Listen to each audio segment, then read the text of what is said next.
Hey everybody, welcome to this week's Roundup. No special announcements or anything, so let's jump right in. First up, Zophar recently interviewed Jenny, who was a voice actress and singer that was featured in games such as Lunar Silver Star Story Complete and Lunar 2 Eternal Blue. And I knew this one was going to be kind of special because that's how Zophar got the name, was from the Lunar games.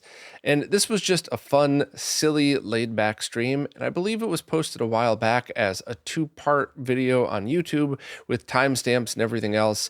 But Zophar also just uploaded the entire thing start to finish if you wanted to watch it as if you were hanging out live with them, dead air and all. So I just wanted to do a post promoting this, but also for a couple of other reasons. Jenny's involved in a new game, Godshard Chronicles, that's also being worked on with the composer of the Lunar series. So that's kind of a cool throwback. And unfortunately, she also got into a bad car accident and injured her back. So I just wanted to throw a shout out to her and, just well wishes and all that good stuff. But if you just want a laid back, silly and fun interview with somebody who you may have listened to over the years, if you played those games, definitely check this one out. Next up, Tito from Macho Nacho Productions posted a video showing how to build a brand new NES using only the original CPU and PPU, as well as using a Lumicode board to get really high quality output from it. And this is the type of video that basically everybody watching this would probably be interested in seeing, but there are a few things I wanted to point out. And the number one thing is that RF board replacement that was designed by Zaxor can be put in any front-loading NES that needs it.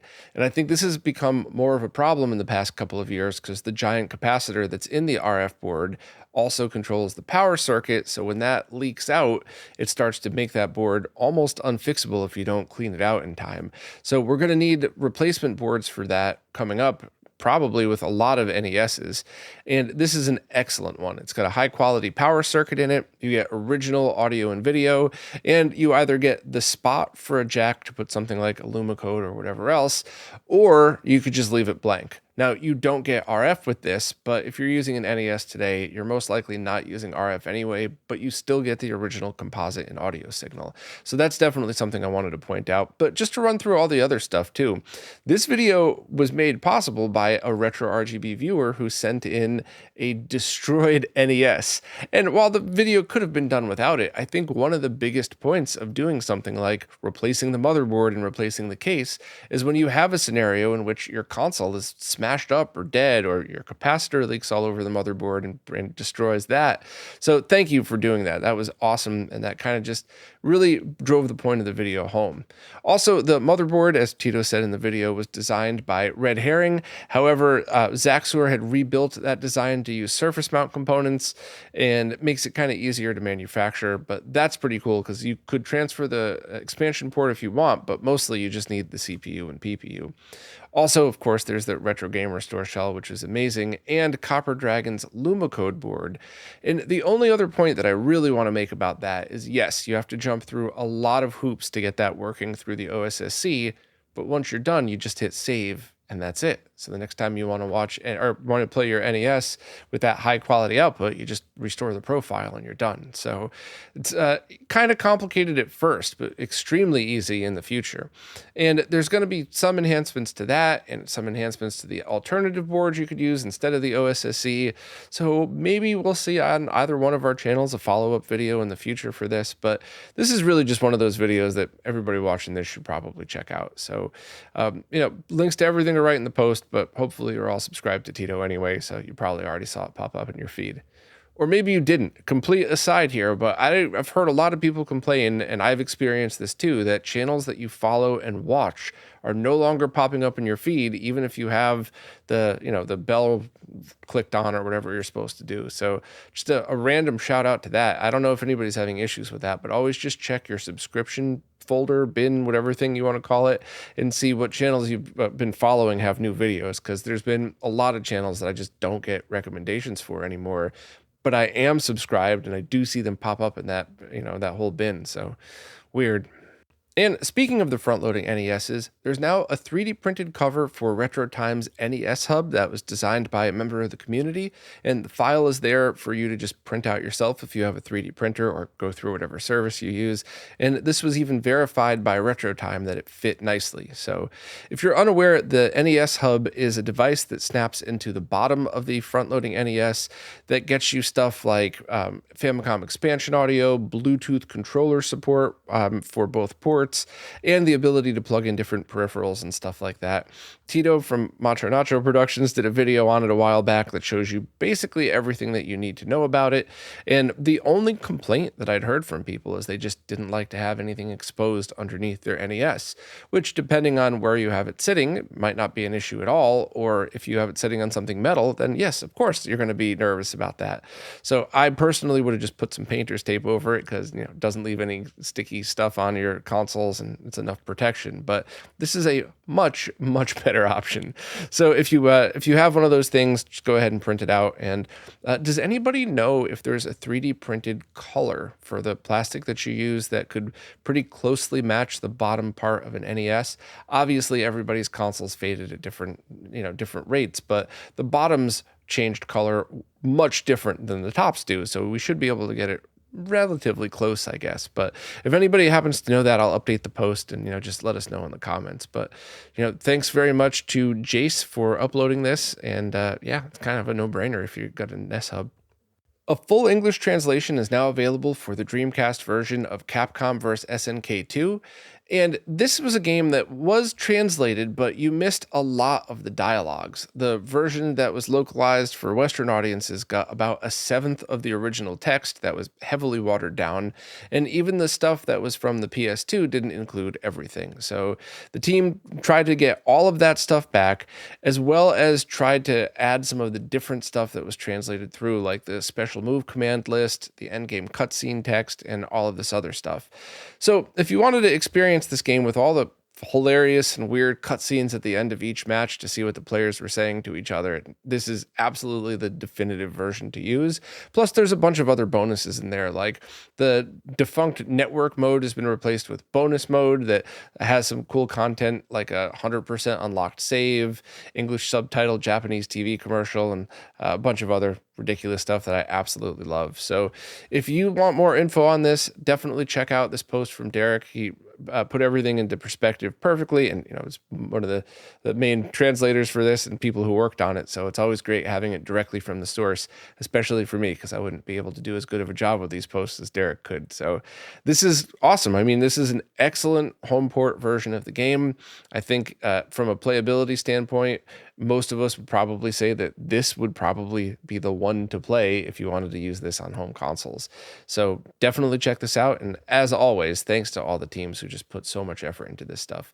It really, it's sometimes feels like we're a little bit spoiled and we take some of this for granted. So I always like to take the time to shout that out because this stuff's a ton of work and it's really easy for all of us to benefit from it. So thank you. Well, the C4 video is finally out, and holy crap, that was a ton of work. That was just weeks of nonstop testing and experimenting, and I even uploaded 2 different versions right at the last day just to fix some mistakes that I found. So a shout out and a very heartfelt thank you to all the Patreon supporters who watched that and gave me feedback before it went public, because there were a couple of things I missed that were small but super, super important. And after releasing these videos, there's always things I wish I could go back and do and try to clarify things. So I'm going to very quickly do that here. But essentially, the video is just about, how good is the C4? It's awesome. And can you make it feel like you're watching retro content on a retro display with it? And with the Tink 4K, absolutely. But a few other things that I either forgot or maybe didn't clarify the point as much. First up, I really love the hue lighting. I can't believe I'm saying that. I thought it was stupid from the first time I saw it, but it's definitely something I prefer. But it's 100% subjective. So if you say that you saw it with your own eyes and you think it's dumb and you hate it, that is totally fine. But in the video, I accentuated the lighting so that you could have a sense of what it does. And I think a lot of people walked away from that thinking like, oh, this is garish and bright and overpowering. And no, it's just how I shot the video so that you could see it working. You know, if I shot the video the way that I see it while I'm watching TV or playing video games, then you barely would notice it at all. So that kind of wasn't the point. Also, my whole scaling talk, I should have just taken 30 seconds to jump on camera and say, when you're doing 240p stuff, but you also want to add BFI, I suggest going to 1080p 5x to get that ultra sharp look, and you still have all the CRT mask profiles. But 480p or 480i, deinterlaced to 480p, you should probably go to 1440p 60, not 1080, because the masks would line up along with still having the benefit of the 120 hertz stuff. I did say it, but I didn't just stop and go back and explain why you would want one over the other. And if you watched it, you know, if you weren't paying close attention or if you don't do this stuff all the time, it would be very easy to confuse which I was talking about. So, you know, there's also not really a wrong answer with that either. If you wanted to scale your 240p stuff to 1440, 120, add BFI and scanline masks, that's totally awesome as well. And also, I did test PAL content, but only through the Mister because I wasn't really able to test it any other way. And it seemed to work fine. PAL mode, 50 hertz, all seemed okay, but I didn't feel comfortable including it in the video because I really just flipped on all of the different PAL modes on the Mister and didn't get any dropouts or anything like that. So to any of the people that were asking about that, you should be fine, but I don't want to say it definitively without really bending over backwards and testing like I did for all the other stuff in the video. But honestly, I really, really like the TV. I do think it's a great choice for everybody. And the only other things that I do want to dive deeper into is, of course, the BFI stuff, because 60 to 120 hertz BFI is fairly straightforward. But once you get into 24 hertz or you go to 180 or 240 hertz, things get really, really confusing. You wouldn't imagine it, but once you talk to Mark from Blurbusters for a while, you start to get a real sense of what goes into this. So I will absolutely be slowly working on the BFI video because I think that's going to be even more work than this one is to get it presented correctly. And I don't have a camera that could do it that well. I think I really need to try to maybe sell off a bunch more stuff and try to buy a GH7, but I'm already going to be paying off that TV for the next couple months, so whatever. And the only other thing that I did want to do, either right before or during the whole BFI video to release separately, is test smaller OLED displays. Because I did make the point in the video that sometimes it feels too big for older games, which, you know, there's a lot of ways around that. Sit a little bit farther back, sit a little bit higher, turn the brightness down, whatever. Those are all totally fine solutions.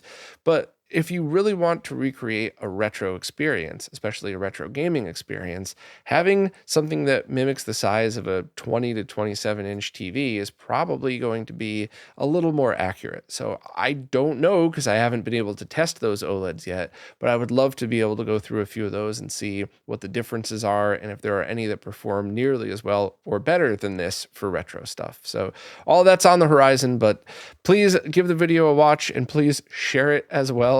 This was so much work, and I really just wanted to put this together, not just to promote the C4, but also for anybody who has OLEDs from 2020 on, basically, that supported 120 hertz. You could really take advantage of basically everything that I showed except for the 144 hertz stuff, but you could even try that with 96 hertz and see how it looks to your eyes. If you saw the video, you know what I mean. If you didn't, I don't want to waste your time again here repeating it. But so this really isn't just a guide about the C4. It really is going into all that other stuff. So please give it a share. Everything that you need should be in there, including links to everything. And if I forgot anything, let me know and I'll try to get it right the next time. But yeah, this one took a lot out of me, but I really hope that I was able to present the info in the right way to everybody. Now it's time for this week's Mr. Updates, care of Lou from Lou's Retro Source. As usual, I'm just going to quickly skim through these and give my thoughts where I feel like it, but if you want visual examples and more details, please check out Lou's video and subscribe. First up, if you're into Atari 8-bit computers, then you should check out the Atari 8-bit computers thread where user Waj has been updating test bills that add new features and fixes bugs. Next, the Ypsilon has already pushed out another update to Downloader, which is at version 2.1 with a few other updates, but really just run update all or update once. I usually update it twice when there's an update update. So it's probably a better practice to do, and it doesn't take very long. So if you want all the latest fixes, give that a try. Next, Hotego posted on Discord that the two major systems that are being targeted for 2025 are Teenage Mutant Ninja Turtles 2 and CPS 3. Now, targeted is the key because when you're digging into stuff like this, you don't know what you're going to find. So just because they try doesn't necessarily mean it's going to happen. It just means they're targeting it to try. So, thanks to Hotego and the team for giving this a shot. I would love to see both, but if not, I would understand completely.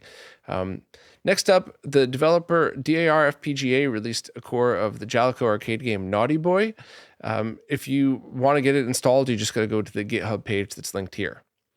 Next, the work-in-progress Sega STV arcade core has been updated, and now you could play Batman Forever with sound, which is a pretty huge deal in the arcade world because that's an expensive board, and there's always been some issues with that. So this is absolutely awesome that we could just experience it now. So thank you very much to SRG320 and anybody else who's helping test for working on that. The Ypsilon also released a new version of the Update All script with some big changes. So once again, I would just run it twice. Maybe the update was going to work perfectly the first time. Maybe the first time we'll update the updater and then you got to run it again. I don't know, but it's just kind of a good practice to do whenever you have updates like this one. Next, Lou did some preliminary testing with the retro shooter light guns, and right now for them to work, you do need an unstable build of the Linux distribution, but Lou posted a guide showing exactly how to set those up. So that's cool. I'm always into seeing more ways to play light gun games. There's not a ton of amazing light gun games, but there are a whole bunch that are worth playing. So any different ways of doing it, I'm all for it.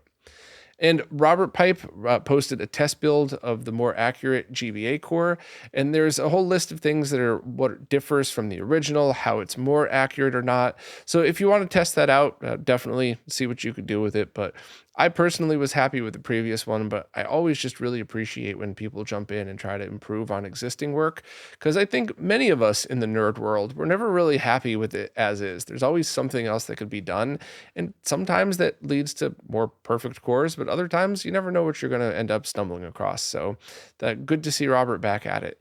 And as always, I thank Lou so much for doing these. I could never keep up with all this info, and I'm happy to support him on Patreon, hoping that he'll keep doing it. And if you rely on Lou stuff as much as I do, maybe you would as well.